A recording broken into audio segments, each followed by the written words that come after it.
In this video, I'm going to show you how to stake on Ledger Live. Now, if you need a Ledger device, you can use my link down below in the description to get your official Ledger device, as well as some bonus Bitcoin together with it, and you'll also support my channel. Now, to stake, over here, you want to go to Earn on the left-hand side when you are inside Ledger Live. And when you click on the Earn button, you can see the available assets you can go ahead and stake. And down here, you can also discover new opportunities. So you can see how much of APY you are getting if you are staking any of these coins over here. And then, of course, you can go ahead and get those specific coins if you don't have them yet. And you can get these APYs over here. And then whenever you select one up here, it's going to be under your available assets. For me, I have Solana and Cardano as options. And I'm going to click on Cardano over here. And I'm going to click on Earn. And here, it's going to basically tell me a few things over here. And you can click on Continue.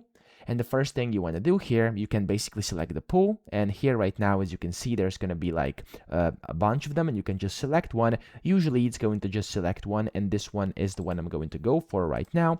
And now you want to click on continue. Here's now your summary, your cost, and then your commission, and then your basically stake key, registration deposit, etc., as well as the network fees, of course. And then you want to simply click on continue if you agree. Then you have to unlock your Ledger device, of course, on your physical ledger, connect it to your computer, and then unlock it. And then you'll simply have to confirm the staking, and then that's pretty much it. You've successfully started staking on Ledger Live. Now, that's pretty much it. I hope this video helped you out. If it did, please subscribe to the channel and help me out as well.